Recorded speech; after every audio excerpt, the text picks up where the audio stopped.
Something is definitely different about this 49ers team. I just can't put my finger on what it is.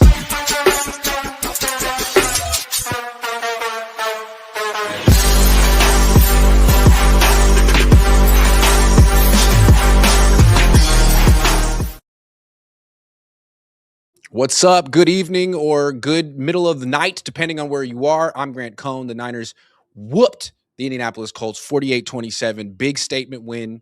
I mean, yeah, the Colts have lost 6-7, and they're not going to go to the playoffs, and their quarterback's 65 years old. But this was a big win for the 49ers, a big performance for Brock Purdy. I'm going to get into what this means for Brock, what this means for Robert Saleh, what this means for George Kittle. He had a great first half but hurt his ankle. I'm going to talk about what's different about this team. I asked Kyle, I asked George, I asked Trent. They all gave different answers, and they all seemed a little perplexed because it's a tough question. It's hard to say. Also going to talk about the Bears and whose stock is up, whose stock is down. First, I want to shout out my sponsor, Fabletics. I was going to wear my Fabletics suit to the game, and I brought it with me to Indianapolis. But the thing about it is that it's hella cold in Indy, and the Fabletics suit that I got is great because it's breathable. It's really nice in California, but for out here, I should have got the wool Fabletics if they have it. So Fabletics is great. It's definitely athleisure wear, and what I like about it so much is it's breathable, but I would die in Indianapolis. And I just needed to layer a little bit more. So it's in the hotel room. That's on me. But I love my Fabletics stuff, and I'm going to be wearing it the rest of the season because the Niners aren't going on the road anymore unless they lose one of these upcoming games. So shout out Fabletics. They already have amazing deals. Right now, they're running their biggest sale of the year on top of that. And I've got an exclusive offer just for you, 80% off everything when you sign up as a VIP. Head to fabletics.com/Cohn. Sign up as a VIP to get 80% off everything.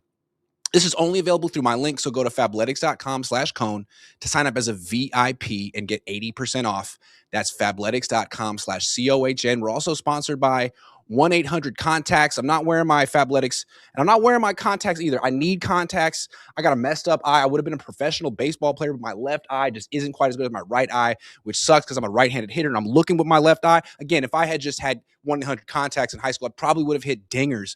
Bombs. Never hit a bomb in my life. I hit one home run when I was 17 at Caldecott Field in Oakland. There's no fence in left center. So, I just legged it out because I'm built like that. But if I had 1-800-CONTACTS, again, I'd be in the MLB, not even talking to you right now because they're the leaders in online contact lens delivery. They have fast free shipping. They got free returns. They got an express eye exam online. They got best price guarantees, man. They got it all. And you know what? Getting contacts doesn't have to be a hassle. Who said it? I didn't say it had to be a hassle. Someone else said that, and I disagree with it. Let 1-800-CONTACTS get the contact lenses you need right now. Order online at 1-800-CONTACTS.com or download the free 1-800-CONTACTS app. Thank you, 1-800-CONTACTS, and thank you, Fabletics, and thank you, Brock Purdy, for listening to my advice. I have been giving Brock Purdy clear advice because I'm essentially a coach. Have I ever played football, tackle football? Yeah, a couple times when I was like in 7th grade. I didn't like it. It was painful, and I wasn't on a team. It was just pickup tackle football. But I'm still a great coach, an incredible quality control coach. And all I told Brock was, man, you're a good player, Brock, and you make these incredible plays. But sometimes it seems like you try too hard to prove that. And the day that you try too hard is often Monday. He's had some incredible performances on Monday Night Football. Actually, 2 years ago on Christmas, Monday night game, played against Lamar Jackson, was going to be the MVP. He shit the bed. And he will tell you that he shit the bed. He had too much to prove. He wanted to show that he was the MVP. He showed that he wasn't. And in this game, yeah, he had to score a lot of points. But what he had to do was also not turn the ball over, and he did at the very end after throwing 5 touchdown passes. I'm going to let that slide. Anytime you got a 5-to-1 TD to INT ratio, I'm going to let that interception slide. Although that interception is the kind of stuff that Brock Purdy does that drives me crazy. But what was so impressive about this performance is that it felt like Brock Purdy 2.0, like mature Brock. He was able to find a balance between protecting the football for the most part and being hyper aggressive, being the old Brock Purdy. Man, if he can find that balance every week, he's going to win a Super Bowl. He could win an MVP. He could go to the Hall of Fame. He played like a great, great quarterback. We were all talking about Phillip Rivers, and he was really good in the first half, but Brock Purdy was just better. And as a 37, I feel like everyone older than 35 was kind of secretly rooting for Phillip Rivers. You know what I mean? Everyone whose back hurts a little bit, everyone who can't run like they used to, was kind of rooting for Phillip Rivers. Like, hey man, um, do it for us. And you know what? Youth prevailed in this game. Phillip Rivers, God love him, he got worse as the game went on. And Brock Purdy got better as the game went on. He needs to play like this. This is the first time. This is his what I want to say. No, he's won a game throwing a pick before. He's undefeated in the regular season when he doesn't throw a pick. He's 19-0 in the regular season when he doesn't throw a pick. His only loss ever not throwing a pick was in the Super Bowl when he lost to the Chiefs. So all of that playmaker Purdy, it's great, man, but it's secondary to responsible point guard Purdy. And he was able to do both in this game. And again, like I said earlier in the year, I like Mac Jones better. What I liked about Mac Jones is that he gives the offense the ability to throw 40, 45, 50 passes and still win. Brock hasn't done that before, as far as I know. How many passes he thrown in this game? 34. And he won. That's great. Brock has only thrown 40 passes in a game once. It was against Miami last year. He lost. They scored 17 points. So I liked that Mac could make the offense pass first, considering the running game hasn't really been doing anything until tonight. But if Brock can do this, if he can throw all these touchdown passes, if he can avoid all these sacks, if he can play like this without turning the ball over, then there's definitely a gear that he can reach that Mac Jones can't. I mean, the touchdown throw where he's rolling to his right, Mac Jones isn't going to do that. There are plays that Brock Purdy is going to make on a game-by-game basis that Mac just won't even attempt. Does Mac have a better arm than Brock? Yeah. Is Mac just as accurate as Brock? Yeah. And is Mac a really good pocket quarterback that you can trust to put the game on the shoulders if the running game isn't working? Yes. But again, if Brock Purdy can protect the football and make plays, then that's what you're paying for. That's exactly why he got the contract, because he can play like this. And there's not that many quarterbacks who can do it. I mean, we don't want him to be Alex Smith. We don't want a cautious game manager. We just want a guy who makes smart decisions quickly. And I thought Brock made one bad decision the whole game. His interception, it wasn't 100% his fault. Like the play call that's on Kyle. Don't call that pass over the middle up 2 scores with 4:30 left, because your quarterback's a little short. You're throwing to Kendrick Bourne. Just don't take that risk. You could have handed off in that situation. You could have thrown to the sideline. Just a less risky pass. So I don't like the call from Kyle. I don't like the throw from Brock. It was high. And then Kendrick, catch the damn ball. After the game, Kendrick's so cute. He's like walking around in the locker room being like, it's my fault. I should have caught it. And it's like, well, way to take credit for your responsibility for it, but it actually wasn't 100% your fault. Like, the pass was way over your head. And again, I don't have as big of an issue with the throw. I think every quarterback's going to be off target a little bit here and there. I just don't like the risk. You're up 14. It's 4:30 left. Why are you calling that play? And that's why it goes to Kyle. There's these little moments with Kyle where it's like, man, can you just seal the victory? It's not that hard. You run the ball. Look, Jim Harbaugh is a very good coach too. He and Kyle are very different. Jim Harbaugh, when he gets the lead, it's so hard to come back against him because he's not trying to run up points and stat pad. He's just killing the clock. And I'd like to see Kyle do that too. But I'm really nitpicking right now. 48 points. Special teams was great. Defense really improved as the game went along. And Brock, this might have been the best performance of Brock's career. Although I don't want to go overboard because you're playing an AFC team that's kind of in the, it's kind of in the grave anyway. You got touched one time. It's going to get tougher for him. And, this might have been his best statistical performance. But again, what I like about football so much is stats don't tell the story. Stats are usually team stats. And a guy can throw for 300 yards and 5 touchdowns and be great. And then maybe the next week against a better team, he could throw for 250, 2 touchdowns and a pick and be even better because of what's at stake and who he's facing. So I would give Brock an A+, maybe an A++ for this. I mean, 5 touchdowns.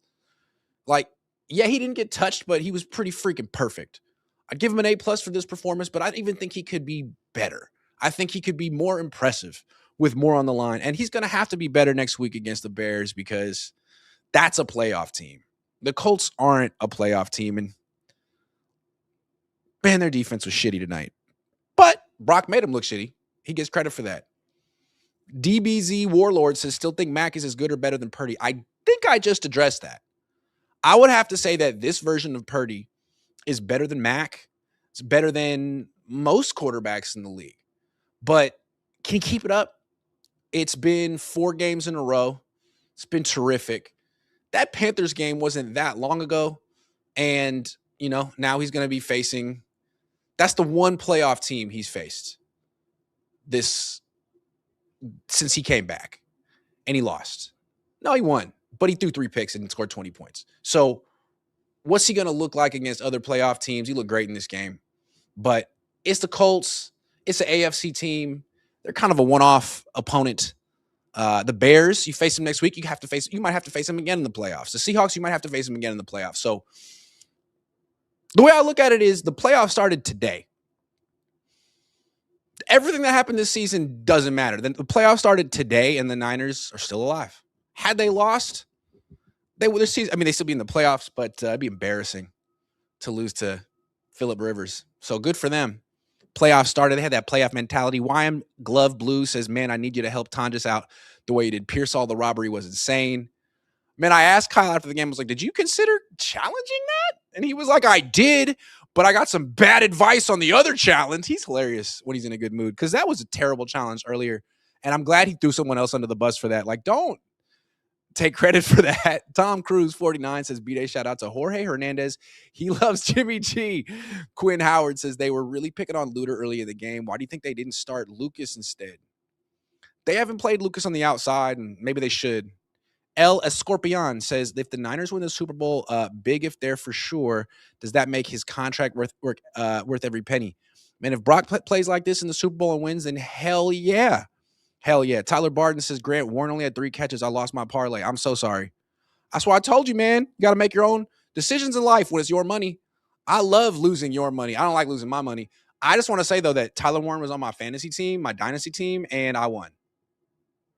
I had Tyler Warren. That dude had Jonathan Taylor. I didn't even start Justin Herbert because I was trying to make it hard. I was trying to make it, try to make it even. Played Jordan Love instead. Won. Now I'm in the finals. 13-2 record. I'm so good at dynasty football. I should stop talking crap, though, because the football guys, the dynasty guys are going to hate me. Christian Rocha says, for what it's worth, 5 wins at Levi's gets him number 6. You know what my fantasy team is called in dynasty? Quest for 1. Quest for 1. None of this quest for 6. I just want 1. Sudden Chaos, been a member for 31 months, says, thank you. Wasn't their D healthier than ours and better D-line? Their secondary was kind of banged up. They were missing both their corners. So I don't know. That was pathetic. Maybe the Niners just got it like that. Food Facts every day says only 33 quarterbacks in history throw 5 touchdowns in a game. Well, that means that Brock's one of the 33 greatest quarterbacks of all time, as I've always said. Always. Aisha Malik says, was Kittle limping when he walked up to the podium in the postgame press conference? Ooh, good question. And the answer was, yeah, a little limp. I'm going to talk about George Kittle's ankle in a minute. There was a little limp. Facet 925 says Kittle is the best tight end in the NFL. It is not close. Yup. But I think we see why Kyle Shanahan doesn't give him a lot of targets consistently. I think we saw that why tonight. I'm going to get into that in a minute. The Arcade Master 24 says, how realistic is a deep Niner playoff run or even the Super Bowl this year? I don't know, man. I don't know what to make of their defense. They have a Super Bowl offense, it appears. They have a Super Bowl special teams, it appears.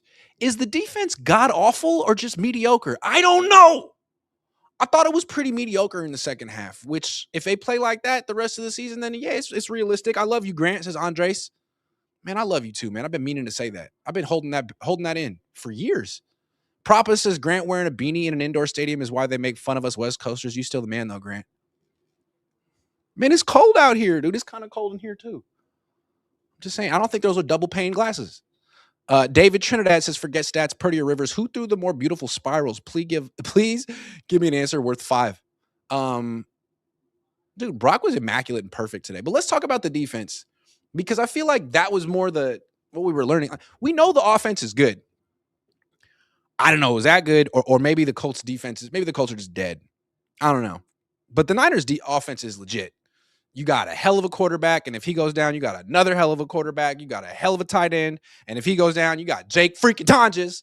Christian McCaffrey, maybe he was just pacing himself the whole year, the last 2 years, maybe? I don't know. And you got Jawan Jennings, who's finally like the offense is legit. You have Debo's gone. You don't have to worry about giving him touches. Ayuk's gone. I'm not gonna say anything about Ayuk, but it just seems like the offense is legit. The defense is what we wanted to learn about. Like, can you stop Jonathan Taylor? Can you stop Phillip Rivers? And what did we learn about this defense? Well, I think we learned that when they game plan to stop the run, they can stop the run. Jonathan Taylor is as good as any running back in the league. Like, maybe Jahmyr Gibbs is better, like total package when you factor in receiving. But just someone to hand the ball off to on any down. You would think that Jonathan Taylor is the best. 16 carries, 46 yards, 2.9 yards per carry, long of 7, and a touchdown. It's an ass kissing. That's an ass kicking, not an ass kissing. So shout out to Robert Saleh, Tatum Bethune, Sam Okwanu, Alfred Collins, CJ West. Really, really, really incredible performance against the run without Micah Williams, Nick Bosa, Fred Warner. When the Niners game plan to stop the run, they can do it. Like, they didn't do a very good job last week against the Titans run game, but I think they were probably more concerned about the quarterback. So why did Phillip Rivers play so well in the first half? Like, let me get these splits for you. In the first half, Phillip Rivers' passer rating was 124. In the second half, his passer rating was 56. So what happened with the Niners? It seemed to me like, one, Robert Saleh had the Colts run game scouted and game planned, which is not really a surprise. Robert Saleh is a really good defensive coordinator. And Jonathan Taylor's been in that offense a long time. He could see how they use him. He was prepared. The defense was prepared. They did a good job against Jonathan Taylor. But Phillip Rivers was killing him. And I think what's interesting about the way, first of all, he's hard to prepare for. He had one game. And in that one game against Seattle, you're going against a great pass rush. So Rivers threw a bunch of short passes. And you're thinking like, man, is that all he can physically do? And the answer is no. The reason he played that way, the reason that Shane Steichen and the Colts called passes that way is because, they respected the Seahawks pass rush. There's nothing really to respect about the Niners pass rush. So first pass of the game was a deep shot. It was a horrible deep shot.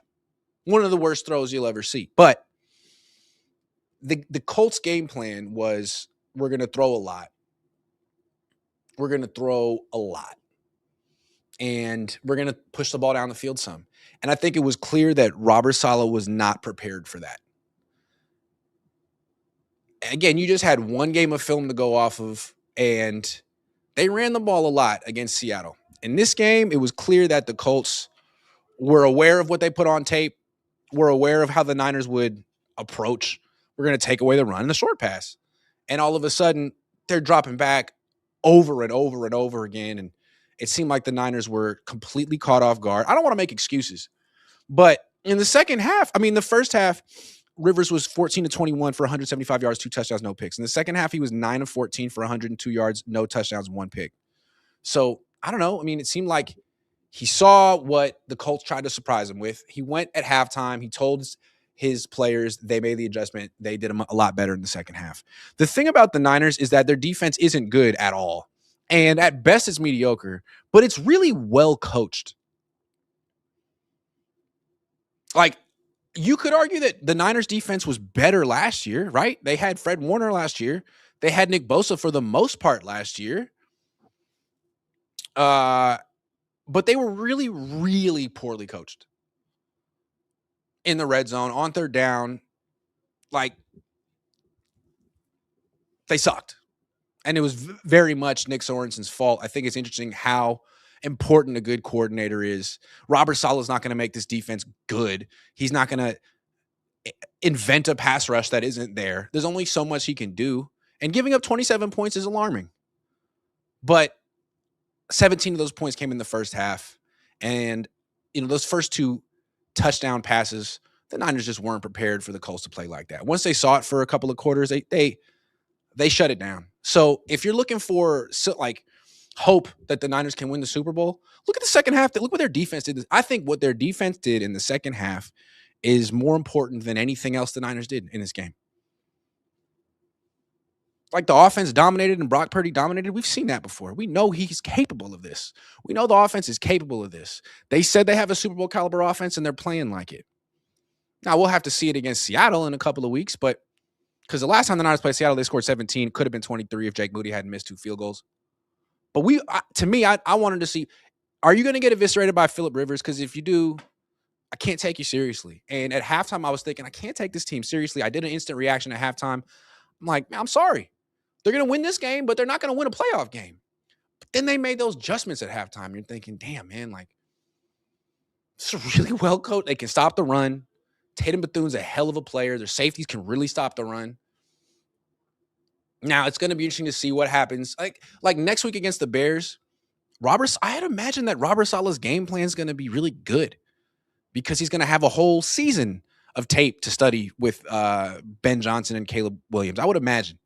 That being said, the pass rush is magically going to be good next week. And if you have Caleb Williams, the thing about the Niners defense too is, yeah, they can stop the run when they're game planned for it. But you know what they really have a tough time stopping?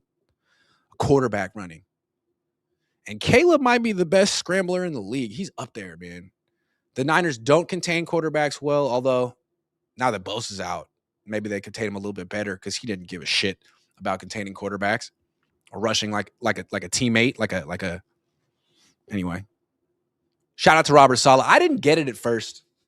I thought he was getting his ass kicked by Phillip Rivers, and he was.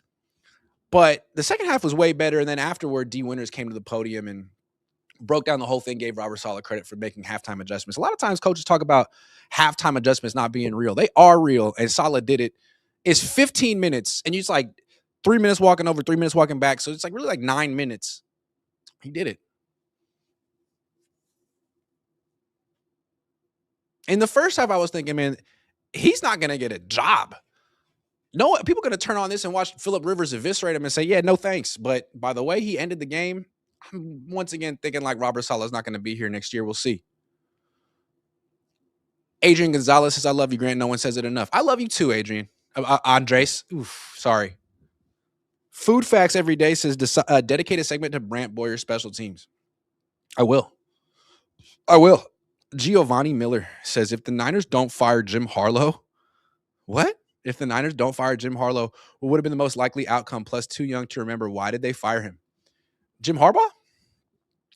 They called it a mutual parting. He was not officially fired, but it seemed like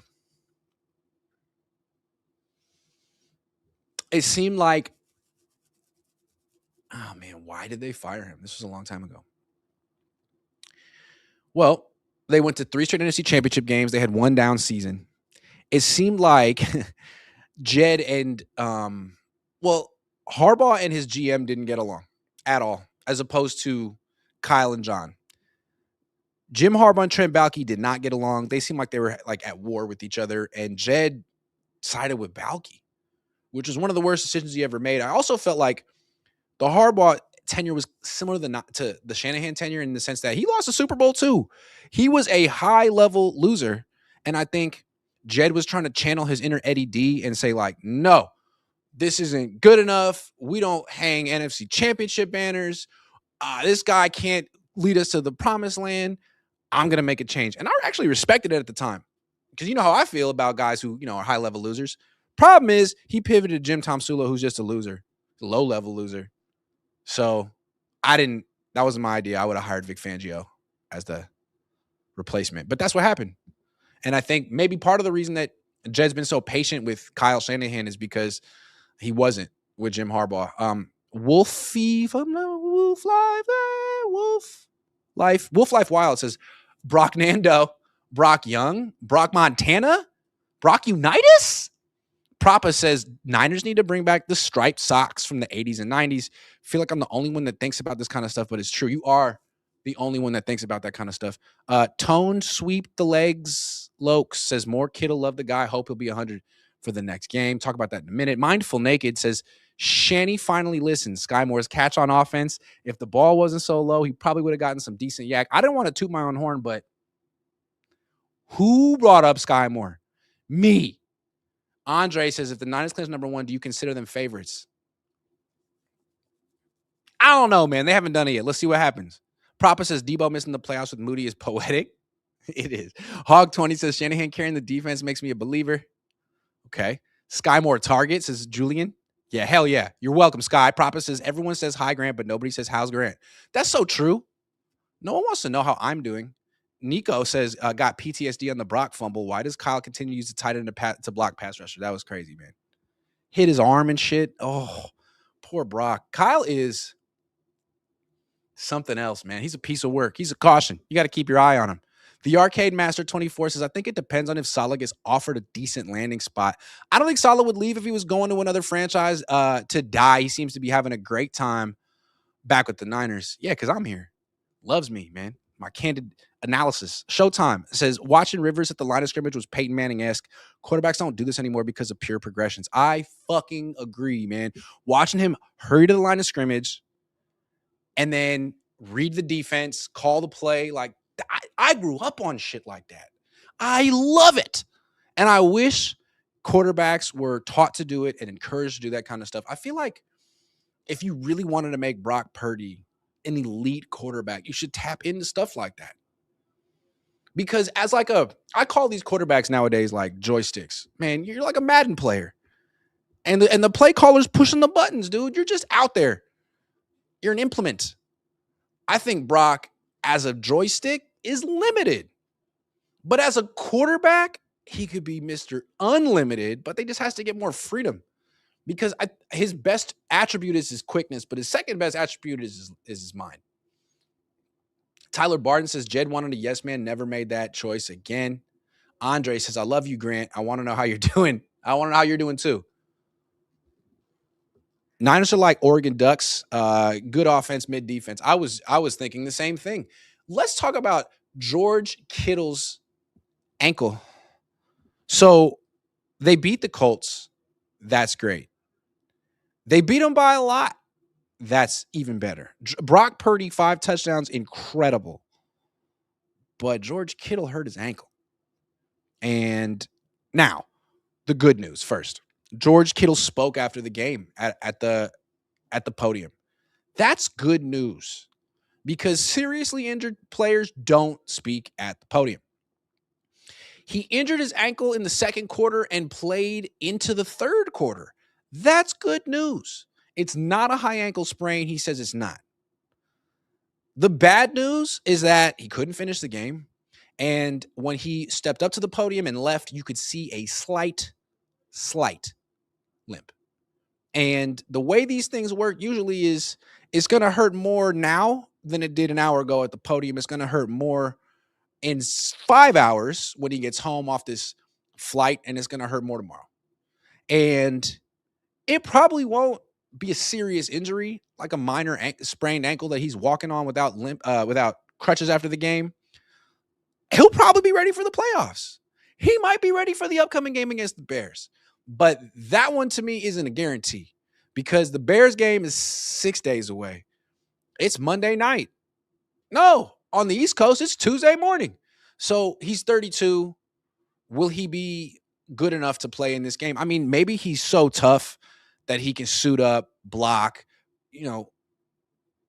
be a factor in the red zone. But I'm curious to see, are we going to get full health George or compromised George? For the last couple of weeks, I've been saying I don't understand why the Niners don't feature George. Like, why would you not throw him 7, 8, 9 passes every game? He's so great, future Hall of Famer, best player on the team.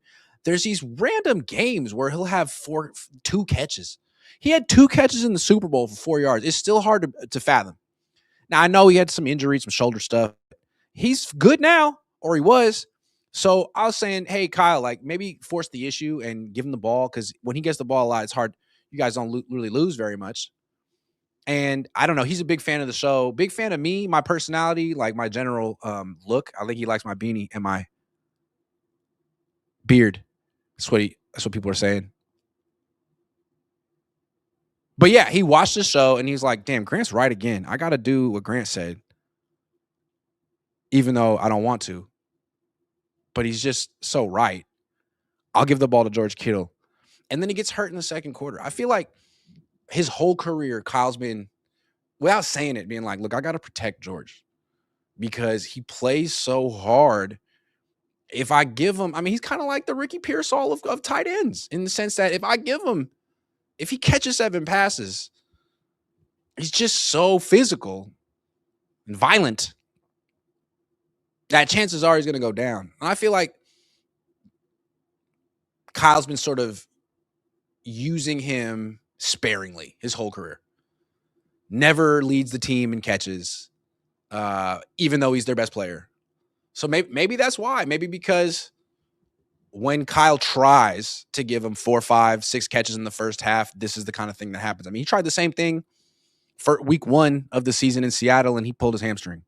So I don't know, Kyle. You know better than me. I defer. You know, I just defer to you on all things, coach. I would never actually tell you what to do because you're so good.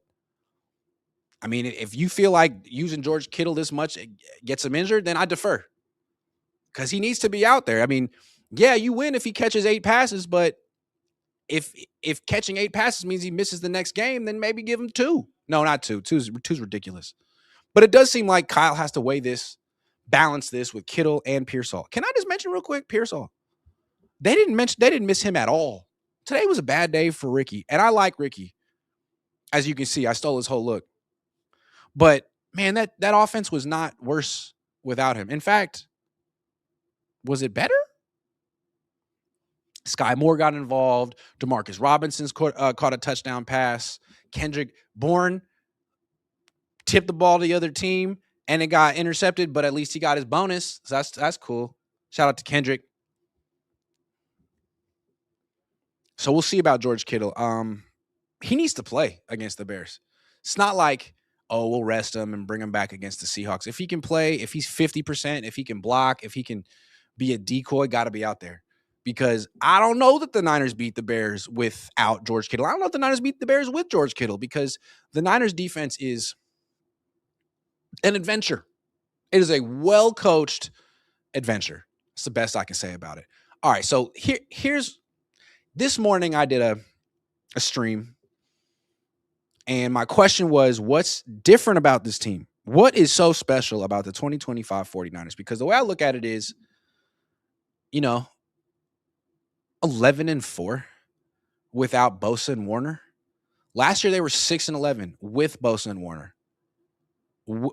Like, they had adversity. You could argue they had more adversity this year than last year.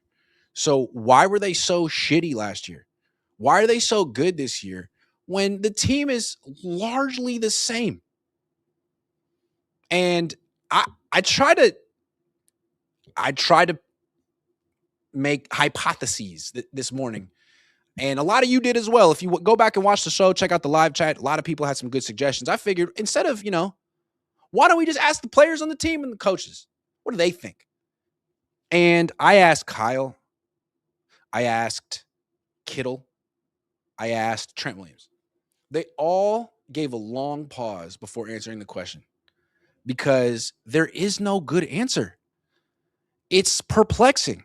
And they all gave different answers. Like George Kittle, he was like, hey, look, it's me. George Kittle was like, Christian McCaffrey coming back is a big deal, which it is. But they were 1-3 with Christian last year. And, tonight aside, he's been struggling on the ground. So, Okay, that's his one theory. I can see why he'd say that, but I don't really agree with it. And then he's like, look, man, we got Gus Bradley, and Gus Bradley gives the best speeches the night before the game. I mean, really, he just tells these stories that have nothing to do with football. It's like, Gus Bradley. That's the reason. Okay, let's go with that. That's one theory for why this team is so much better than last year, because they got Gus Bradley and Saleh. No, it's true. Like, they're a much better coach team on defense. So that's Kittle's theory. Trent Williams' theory was interesting. He's like, look, man, there was a lot going on last year. I don't want to get into it, but it seems like, he held out. Ayuk held out. That was always it never got resolved. The whole Ayuk thing never got resolved. Debo was upset the whole year. Jake Moody was on the team. So there's a little bit of truth there, what Trent Williams said. And then I asked Kyle, and he was like, he's so good. He's good, man. If you don't ask him, why did you abandon the run in the second half of the Super Bowl? He's good. He doesn't like that question. But when I asked him, like, what's different? He's like, well, last year, the mentality of the team's different. Last year, it was all about how do we get back to the Super Bowl? And they seemed depressed. He said all this, like, they were so upset about losing the Super Bowl, and it was all about how do we get back. And that's kind of his fault as the head coach, because as the head coach, you're telling your players the mindset to have. They didn't just all arrive at that mindset independently. Maybe they did, but it's on Kyle to be like, that's not the mindset. We're not just going to jump back to the overtime in the Super Bowl and fix it. We got to embrace the day-to-day and not skip it. And last year it seemed like they didn't embrace anything of the day-to-day. It seemed like they hated themselves or the process. I don't know. It was a depressed team. This year, they had the extra long offseason. Ayuk was never a distraction. Jennings was for a minute, but not really. And it seemed like Kyle understood that he didn't do a great job getting the team's mind in the right place. And he made a point to do it this year. He talked about it. He's like, I told him, we got to really embrace the boring monotony of building it up from the very beginning, which we didn't do last year. And it seems like it's working. So I don't know if that's the right answer. To me, the right answer is special teams and the schedule. Like, are you kidding? Like, special teams was the worst in the league last year. Now it's the best. You got another 7 points in this game. You were losing. Your defense was you were down 7-0. Then the next time the defense is on the field, you're up 14-7 because the offense was great and the special teams forced a turnover and the offense scored. So to me, the big difference is Brant fucking Boyer. Holy shit. Wow. He couldn't salvage Jake Moody. He made Eddie Pinero a Hall of Famer. He made Matt Gay a Hall of Famer. They don't even punt anymore. Kick coverage is incredible. Sky Moore's even better. Brant Boyer needs more credits. Robert Saleh, Gus Bradley, apparently, like, they're a really, really well-coached team, but I think the schedule's part of it. If they went out, then it's way deep. But I just think beyond the schedule, beyond the special teams, the fact that you can't really put your finger on why this team is head and shoulders better than last year's team is why I like football so much.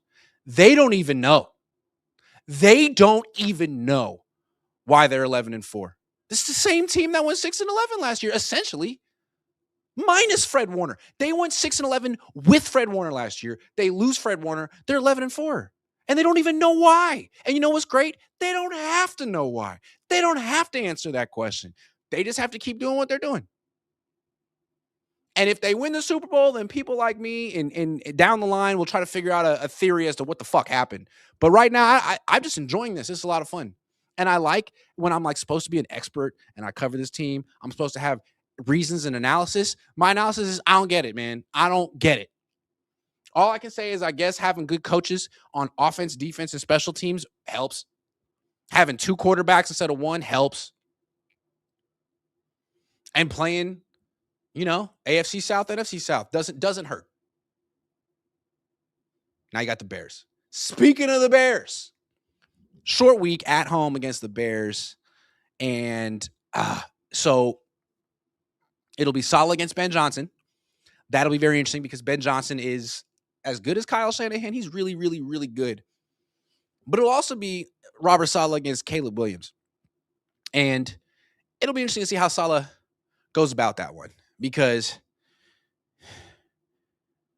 one, you don't generate any pressure. Are you going to try? Or are you going to feel like if we just contain him in the pocket, it'll be cool? Because it might be one of those where it's like, man, this guy doesn't know what he's looking at. He's not Phillip Rivers. He's not going to take the check down. He's going to play hero ball. So contain him in the pocket and spy him. And anytime he tries to extend the play, you're all over him. Make him execute like Phillip Rivers did in this game. He won't. That's probably the game plan. But what's interesting is, are you going to game plan to stop the run? Because they run the ball well. And if you don't game plan to stop the run, you can't stop the run. So that's how do you prioritize the things you got to stop on defense against the Bears? And then the Bears, like their defensive coordinator is Dennis Allen.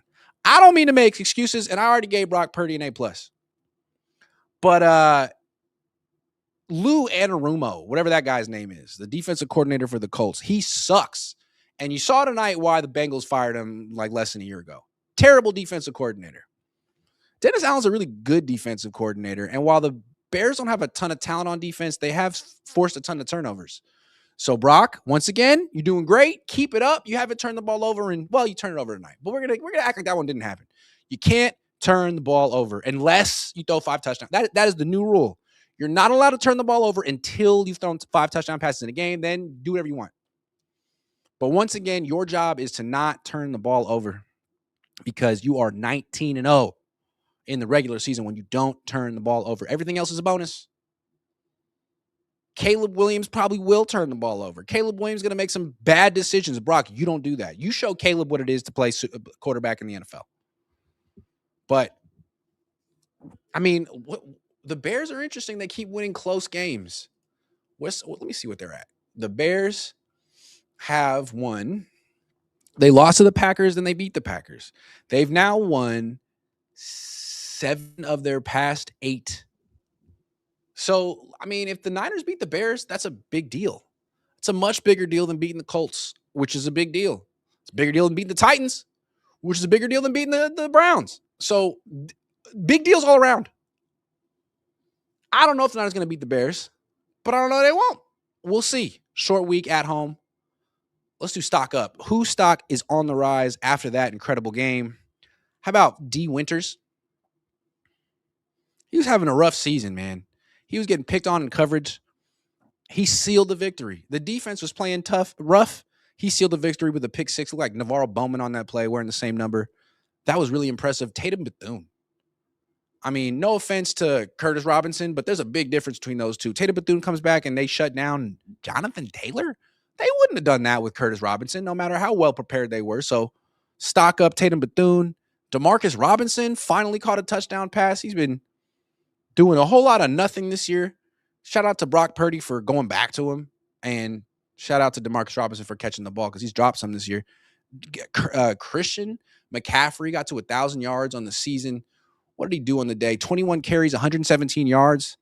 And that's the kind of shit he did 2 years ago when he was the offensive player of the year. He also had 6 catches for 29 yards and 2 touchdowns. A walk-in touchdown at the end. Lou Anarumo, what are you doing? But stock up Christian McCaffrey. I'm just going to pretend he was pacing himself the whole year and he's going to play like this the rest of the way. That's my story and I'm sticking to it. Brock Purdy, stock up. Wow. You're welcome. Just for the advice that I gave you and my general belief that I've always had in you. Alfred Collins, sack fumble. CJ West, sack. Yeah. Those are the guys whose stock went up. I would have to say those guys. The linebackers are better than I thought. The D-line, I mean, the whole front 7, the safeties, everyone that had a hand in Luke Gifford. You were out there. You helped stop. And you were good on special teams too. Luke Gifford, man, shout out to you. I don't give you enough credit. Upton Stout helped the run defense. Jason Pinnock. Eddie Pinheiro, you missed a kick, but I let it slide. It was 64 yards. Sky Moore. getting involved on offense. Grant Cohn, just such great suggestions. Stock down. Whose stock went down? Darrell Luter Jr.? He wasn't very good. I think the Niners are going to need Bernardo Green to beat playoff teams. I don't know. That's all Eddie Pinero? No, his stock went up, even though he missed one. Mac Jones' stock went down. Grant Cohn's stock went down. I was talking hella shit about the quarterbacks. No, I think Mac Jones, he probably would have thrown 8 touchdown passes today. Nothing against Brock, but Mac, it's a lot better. Sam Darnold probably would have thrown 18 touchdown passes today. Hey, so what does it mean that the Seahawks struggled to score against the Colts and the Niners didn't? What's that mean? We know the Seahawks have a really good defense, but is their offense good? JSN's good. Is Barner? Is Shaheed? Is Cup? Is Darnold? Darnold's pretty good. I mean, Darnold's been balling for the last 2 seasons, but he's got one receiver, a mid tight end, and a running game that's pretty inconsistent. Niners could beat the Seahawks. They already did. But they're going to need Kittle. They're going to need Kittle. I guess stock down George Kittle, huh? Great game. Hurt. See if when he bounces back. Because if this affects him the rest of the season and they lose because George Kittle's not 100%, then I will have to blame myself because I said defeat him. And, maybe I was wrong. Although I'm usually right.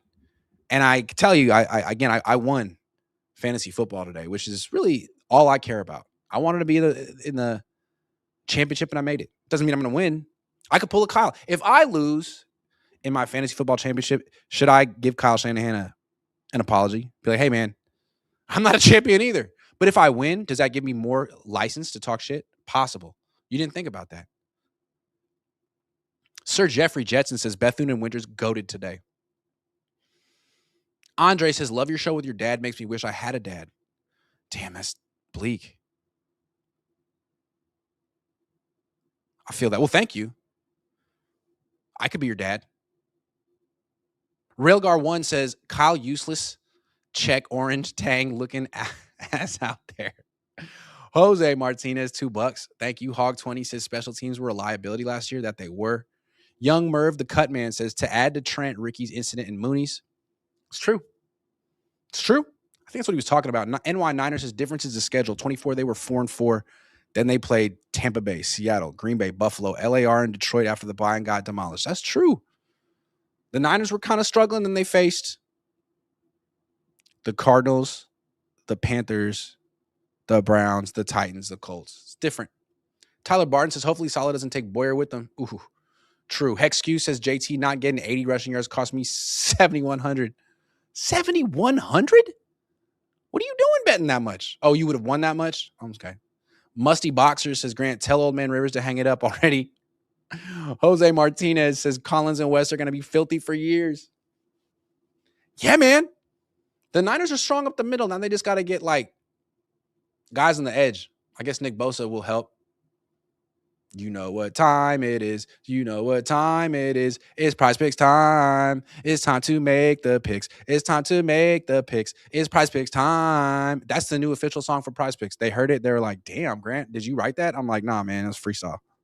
Freestyle. So here's the thing about this game. I didn't get it right. I got all of them wrong. This was me this morning. Tyler Warren, thanks for nothing. Christian McCaffrey, who asked you to be so good? Jonathan Taylor, what? 46? Brock Purdy, knew it, though. I'm a big Brock Purdy guy. A lot of people think I'm a Brock Purdy hater, but I'm not because I love him. Knew it, but I got it wrong. Okay, this was the day before.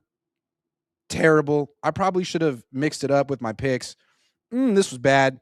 Christian again. Jonathan Taylor, Brock Purdy. I knew Brock Purdy was going to. 10.5 rushing yard. You had 11. Oh! Kittle. Yup. Phillip Rivers. Who thought Rivers wouldn't? Come on, bro. Oh, I won this one. But it was not Niners. Got this one wrong. I don't want to talk about it. You know what? I don't want to look back. I just want to look ahead. And let's do, NFL, Monday Night Football. Is there Monday Night Football this week? No, today's Monday. Oh, that's the thing. We got Niners. It's Sunday night football, man. Fuck that. I hate night games, dude. They never get to go to sleep. Sorry, I'll let it. Caleb Williams, just Caleb? Sit? 219.5. I mean, yeah, dude, it's against a team with no pass rush. I would have to say. Only one pick for this one? All right, that's all I'll do. What about Detroit and Minnesota on Christmas? There's a game that doesn't matter. Jared Goff. Okay, I'll say more. Amon-Ra, Jameson Williams, Jahmyr Gibbs, Well, he's my number one pick on my fantasy team, so I'm going to need you to go more, Jahmyr. I need you to do something good for me. That's enough. I don't really want to do any more prize picks. Aaron Jones. Oh. I'm going to say more for Aaron Jones because that Detroit Lions defense is no good. All right, I'm just going to go 4 because I got somebody wrong last week. Flex it. Submit it. That was a humble prize pick for the day. Download prize picks yourself. Use promo code Cohn, COHN. Play $5, get 50 instantly in lineups when you use that promo code COHN. Food facts every day says, in my opinion, this is Kyle's best season he's ever had. Not the most talented, a lot of injuries, however, most gritty and penalty discipline I've ever seen. That was not a food fact, but it was a fact nonetheless. If he got the Coach of the Year award this year, I wouldn't be mad. It'd be a little bit of like a lifetime achievement award, but again, maybe he should have won one by now. Doesn't mean they'll win the Super Bowl, but he probably deserves the award. Although you could also argue that Sean Payton deserves it. Mike Vrabel deserves it. Liam Cohn, who beat Kyle Shanahan. This year is payback on GOAT, says Ivan. Payback tour, Venge tour, Pokey Bree says, I Sam Darnold salty singing with Seattle because of shade. I don't even begin to know what that means, but I appreciate you. Ivan says, I'm taking Purdy over Mahomes on taking your girl. I'm taking Purdy over Mahomes on taking your girl. All right. So you can take Purdy and I'll take my girl. All right, man. You get Purdy. I'll get my girl. We'll see. We'll see how that goes. I don't think Purdy wants any piece of you, but because he's married. But you got to shoot your shot. You know what I'm saying? Shoot, Ivan. Leaps says, did you see Jennings' TD celebration when he tried giving the fan of football? Shaking my head, disappointed in JJ. DK wouldn't. I wasn't watching. What did DK do? Why? And why is my question. Okay. I don't really care. It's 2 a.m. I'm getting picked up by my Uber at 4:30. So I'm going to do my grades now. I'm going to stumble over to the airport and get on a plane and sleep on it. So thanks for watching. And Niners, thanks for doing what you do. I'm not going to say thanks for winning because I was prepared for a loss either way. But thanks for being, playing a football game and giving me something to talk about and clinching. And you know what? Thanks for the playoffs that's coming up because last year I like covering the playoff team. I'll tell you that. I thought about it and I like it better. So kudos to you. Kudos to me. Big win for me tonight. Quality control everywhere. So thank you, Niners. And you're welcome. Take care.